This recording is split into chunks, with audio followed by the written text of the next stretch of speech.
Сәлем достар, сіздермен бүгін біз Алия, Мерей және біздің жаңа видеоға қош келдіңіздер. Бүгінгі біздің жаңа видеомыздың тақырыбы 24 сағат кассада тамақтанамыз. Бүгін біз Алия екеуміз осы видеоның екінші частын түсіргелі отырмыз. Және де Алия екеуміз бүгін магазинге барып кассаның алдындағы тамақтардан тамақтанатын боламыз. Егер де бірінші бөлімді көрген болсаңыздар, онда сіздер білесіз ойынын және де челлендждің шарттарын. Ал егер де көрмеген болсаңыздар, тогда мына жақтағы ссылка бойынша кіріп кетсеңіздер болады. Описанияға да ссылкасын тастап кетеміз. Қазір Алия екеуміз магазинге баратын боламыз. Сол жақтағы кассаларды білесіздер ғой. Вот сол жақтан қандай тамақ бар, соларды ғана алатын боламыз. Және де бір-бірімізге солайша тамақтарды аламыз. Мен Мерейге, Мерей маған дайындайтын болады. Біз осы ойында таңғы асты, түскі асты және де әдеттегідей кешкі асты дайындап беретін боламыз. Ал енді видеоны созбай кеттік. Ал біз Фиркан магазинге келдік. Қазір енді кассаның алдына келген болатынбыз. Және де осындай қараңыздар, печеньелер көріп тұрмын. Бұл бізде осындай печенье бар. Мынандай түр бар. Мынандай түр бар. Енді Алияға кішкентайын ала берейін. Мынаны аламыз. Және де қасына суға мына жақта бір латтыны аламыз. Осы кассаға келген болатын. Және де түскі асқа осылардың біреуін алатын боламын. Қараңыздар, бұл жерде бізде панкейки. Мен сразу екеуін алатын боламын. Осылардан. Және де қазір су іздейміз. Бір қызықты чай алайын деп едім. Таппай. Короче, осыларға келдім. Сонымен біз мына жақтан бір вкусты таңдайтын боламыз. Лимонмен, малинамен, және де смородинамен бар екен. Малинаны ала берейікші. Құрсын. Осыны аламыз. Уже кассада барлығын іздеп шаршап кеттім, потому что дым жоқ, қараңыздар. Просто вот барлық тәтті заттар, и біз бағана бұрында алған заттарымызда. Вот, сонымен қазір іздеп жүрмін. Бұл жақта бізде Алатау дейді. Печенье. Кешкі асымызға тек қана су керек. Судан мен Несквиктің буди молоко деген ала салам.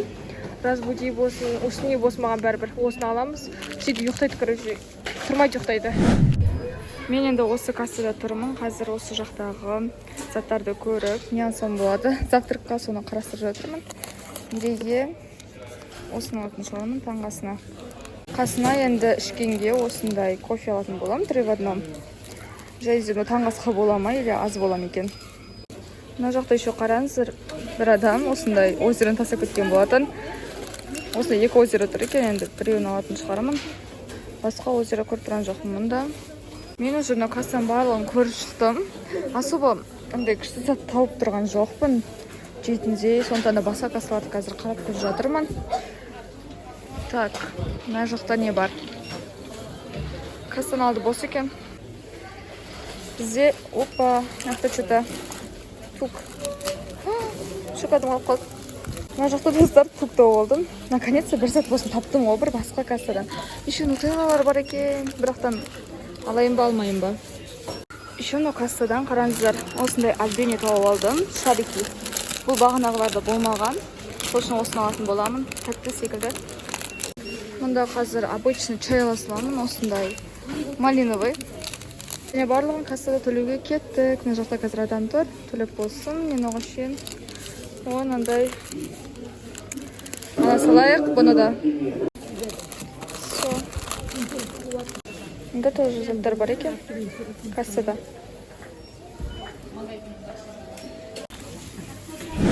Біз уже магазин келген болатынбыз. Және де мінекей біздің түскі астарымыз, кешкі ас, және де таңғы астар.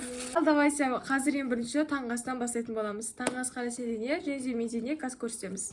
Мерейге таңғы асқа осындай печенье мен кофе алған болатын. Және де алдымен печеньемізді ашып, әдемілеп қоятын боламыз. Менде печенье кішкене сынық екен, бірақтан әдемі қылып қою керек. Сондықтан да осылай жинастырып қойдым. Енді кофемізді дайындайтын боламыз.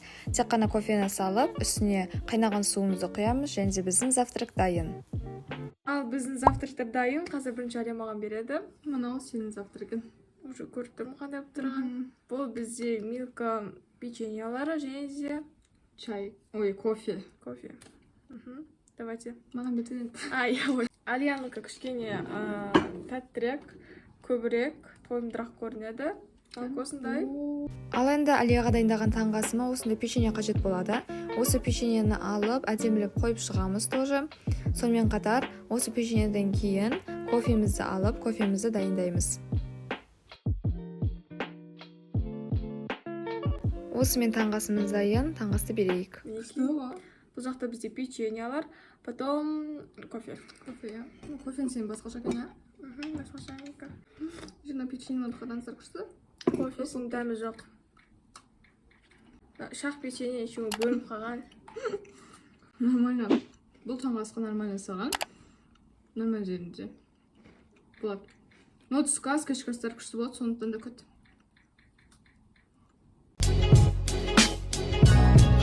Кофе күшті екен. Печенье тәттік ма? Еще шоколады бар, қараңыздар. Необычное печенье. Таңғы асқа негізі кофе мен осында печенье күшті болады екен.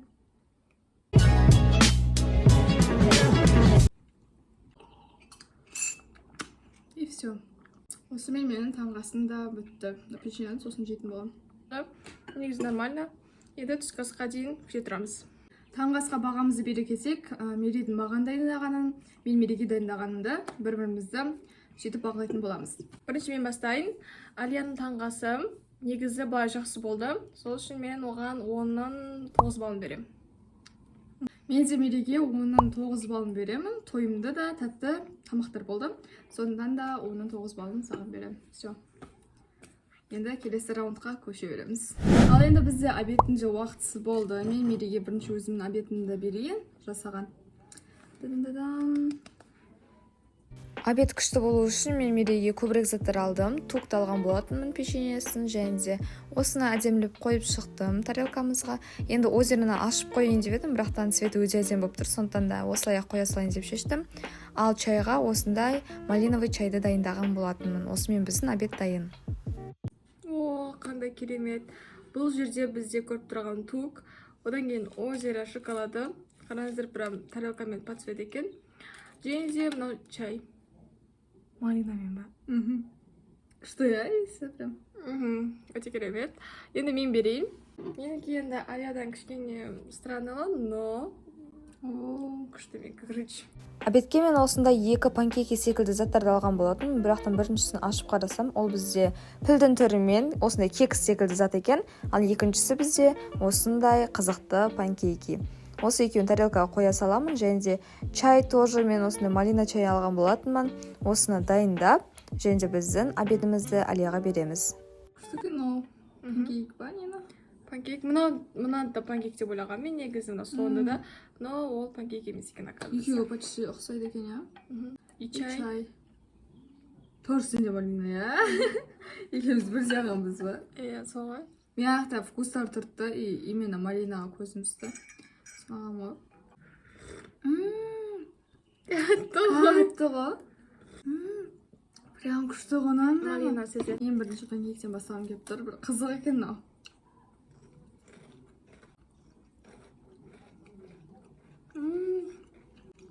Некен остыр екен. Панкейкті негізі завтраққа болғанда күшті кететін еді. Дәмі қызық екен панкейктің.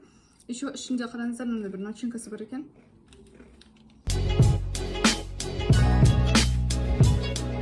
Нан дәмін көремін, сол да тура осы сияқты шығар деп тұрмын примерно.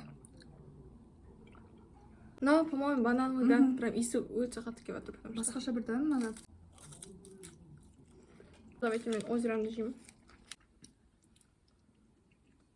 Екеуі де түсті, ешкім тәтті екен. Кеше ғана айтып едім, шоколад жемеймін деп.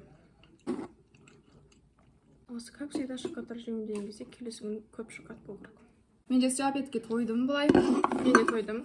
Өте тәтті болды. Өте тәтті болды менде де. Ол түскі асқа беретін бағам менің 10-нан 10, потому что менің ойымша түскі ас болды. Өте тойымды, тәтті, және де өте күшті. 10-нан 10 балын беремін. Сенші? Маған да Мерейдің завтрагы ұнады, бірақтан слишком тәтті болып кеткен сияқты барлығының дәмдері почти бірдей. 10-нан 8 балын берем. Давайте кешкі асты жасайтын боламыз. Менде негізі кешкі асым бітірлі. Салайын. Енді кешкі астың тағамдарын көрсетейін сіздерге. Мен оған негізі осындай несквик алған болатын, бірақтан оған сүт керек екен. Сондықтан да менде сүт болмағандықтан осындай чай дайындадым. Обычный бағанаға түскі астан қалған. Және де печенье алған болатын. Алатау деген, білмеймін, әлі ғанай ма, бірақ дайын. Бізде қазір кешкі ас. Және де бұл кешкі ас, сразу айтайын, өте странно, өте біртүрлі, потому что мен алған заттарының көбісі болмай қалды еще. Короче, мынандай мақал көрсетейін. Мен жаман кешкі ас жейді отырмын ба? Иә. Бізде чай. О, хоть чай нормальный шығар. Бағанағы чай я бұл? Бағанағы чай, потому что менде несквикте алып келген болатын негізі. Но молоко жоқ бізде. Оны ұмытып кеттім. Сонымен Жарайсың, Мерей, жарайсың. И өте әдемі. Печенье. Керемет печеньялар. Ароматный. Ал мен Мерейге беретін завтракам. Негізі өте күшті завтрактардың, завтрак дептім ғой. Ужиндардың бірі. Отырам. Саған бұл ужин тәтті болады. Мен Мерейге осындай 2 тәтті заттар алған болатын. Кешкі асқа десерт ретінде де жесін деп осындай пироженки алдым біріншісін, және де оны ашып қоятын боламыз. Ал екіншісіне Альбиниден осындай шоколадный шариктерін алған болатынмын. Қазір енді осыған мен де түскі астағы шайды дайындайтын боламын, және де осымен кешкі ас дайын. Чай? Иә, мен тоже вообще ұмытып кетіптім кешкі асқа чай алуды. Сол үшін осы чай. И сондай бір бисквитный пироженка ма сондай. Потом андай тәтті нелер. Альбинилар. Ал енді біз қазір ужинімізді жейтін боламыз, ішетін боламыз.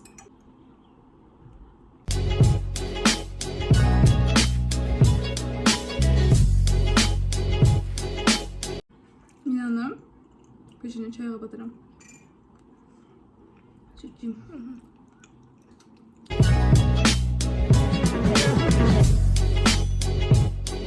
Ал енді кешкі асты бағалайтын болсақ, мен Мерейге бұл кешкі асына 10-нан 7 или 6 балын беремін енді. Потому что маған андай печеньемен тойымсыз және де ұнамады. Короче, солай. Сол үшін саған 10-нан 7 балын беремін. Ал мен беретін бағам 10-нан примерно 7-8 балы, себебі өте тәтті. Прям өте тәтті и прям аузым бәрі тәттіге топ қалды. Осымен біздің видеода соңына жетті. Сіздерге бұл видео ұнады деген ойдамыз. Егер де ұнаса лайктарыңызды басып, комментарияға өз пікірін жазып, және де біздің арнаға әлде тіркелмесең тіркеліп кет. Сіздермен бірге болған біз Зария. Мерей. Келесі видеода жолыққанша. Пока-пока.